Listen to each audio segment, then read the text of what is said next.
Louis Vuitton and some of these other cheapy fragrances keep popping up. Whether or not they're worth it, that's something else. Let's talk about it. What's going on, guys? My name is Neeb. Welcome back to AROMATIX. Today we're going to be talking about some of the most trending fragrances right now, and it seems like there is always an LV fragrance on this list, and understandably so. This is like the high point that most collectors or fragrance enthusiasts keep trying to reach. And understandably so because of the price tag, right? But the quality, the reviews, the longevity, a lot of it seems to be hitting the mark for a lot of people. Not only that, the illusion of luxury is also another thing that's factored into not only the scent, but also the price tag you pay for and also feed into that damn system. So today, I want to break some of these down, including this one. It's called Ex Nihilo's Blue Talisman. I did a clone war on this one, breaking down some of the inspos and dupes, which includes this Afnan Tarathi Electric. So let's knock them both out. The price of this is around $350 to $400. It's crazy. The scent profile, it smells okay. It's a musky, fuzzy pear. It's an aura. I used to love it until the clone war, and I just obsessively wore similar fragrances, obviously with time, right? You get tired of things. It's still a good smelling fragrance, but it's not for everybody. It's surprisingly unisex too.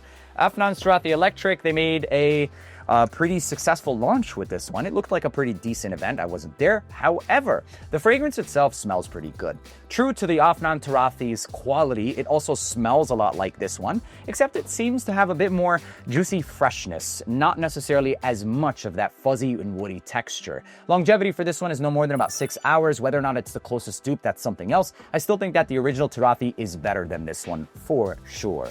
And one of the biggest factors why, you guys, is because even in its realm of tiger dupes, it's one of the only, if not one of the best ones, period.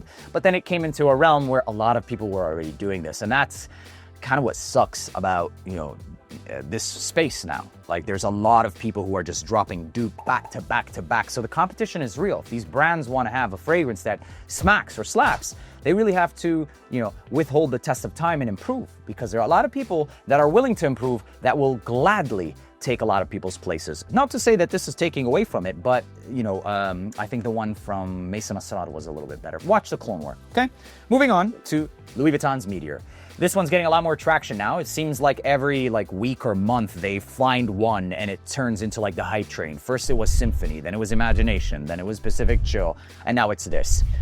Understandably so, but it's a very classic scent. Surprising that it's getting as much hype. It's musky, orange, and pepper with some woods in the dry down. It smells, honestly, it gives me uncle vibes, if not dad vibes. It's a classic fragrance, but in every good way. It's the most modern take of that classic scent, but it's been done so many times. Think of Tommy Hilfiger fragrances and even something like Azzaro Chrome Extreme. Sorry, no, Azzaro Chrome, not Extreme.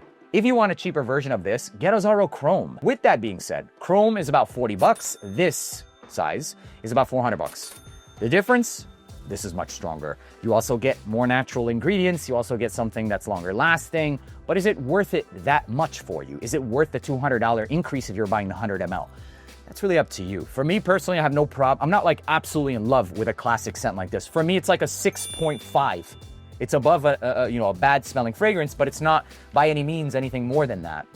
So with that being said, I would every single time, recommend Azzaro Chrome. But in all honesty, for me personally, since money isn't the option, I'd wear this every time. Now, if money was an option and I'm restricted, I wouldn't even bother. I would just go for Azzaro Chrome. With the price out of the window, I would reach for this one every single time. But it's the price point where it's like, dude, are you serious? So if you're a stickler for quality, then this will be the only one that scratches the itch. But if you're a stickler for price, then go for Azzaro Chrome.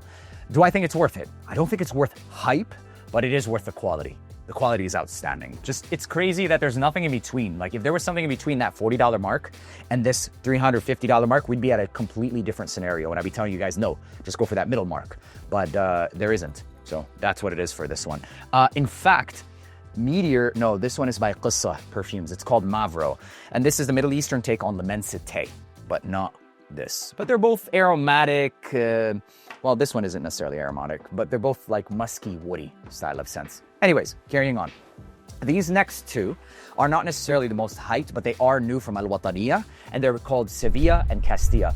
I really wanted to show you guys the box that this comes in. It's like an accordion. I didn't even know, how the hell did you guys put this in here?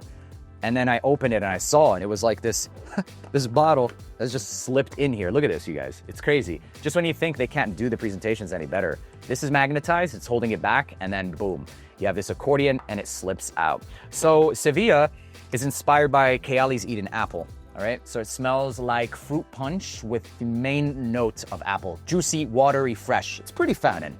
And then Castilla, this one, smells like yum pistachio gelato. But I will say, it smells like it might have a hint more of cinnamon. Take it with a grain of salt, because these are first impressions for these, but they're really good. Oh my God, I love this. I would say it's pretty on par with that. It's light, it's diffusive, it's airy, it's also juicy and watery. Think of like a nutty fragrance, but not as thick as that sounds. It's weird, I know, but that's the case with this one. Both of these brand new from Al Wataniya. Moving on, this always gets hype. It's always trending for a good reason. If you don't know what Aventus smells like, if you're thinking about getting Aventus, just skip it altogether. This is always worth the hype. It's Club de Nuit Intense Man. This one that I have is Extrait de Parfum. I like this and the EDP. It smells like pineapple freshness with smoky woods, if you will. Masculinity in a bottle. It's not for younger crowds, okay? Last but not least, Mother Vulcan Bay.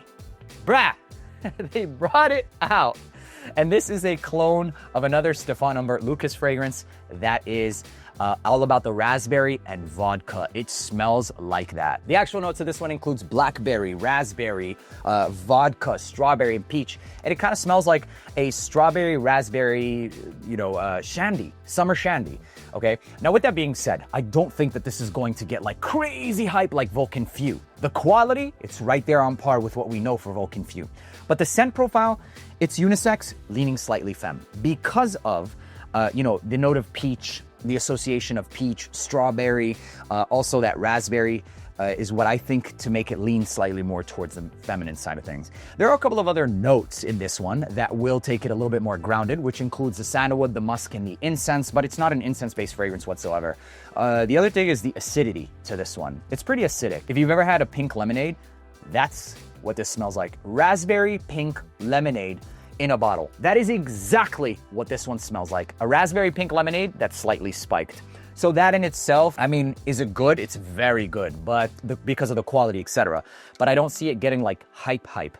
If I were to personally say like Vulcan Few or Vulcan Fouet, if I were to give that a 10, I'd place this somewhere at like a 7.8 to an 8 out of 10. Now for the qualities, they're both up there, both of them. But aside from that, that's pretty much it. I love the bottle. I love the fact that it's like a sister of it. And even in consideration to like Vulcan Sable, which I didn't really like, this one I'd pick over that. So there you have it, Vulcan Bay. And that's pretty much it, ladies and gentlemen. These are the most recently hyped fragrances and whether or not they're worth it. My name's Neeb. Make sure to leave a like and hit that subscribe button because they're constantly dropping. You don't want to miss them. Some of them are worth it. Some of them may not be. And the only way to find out is to hit that button. I'll see you in the next one. Peace.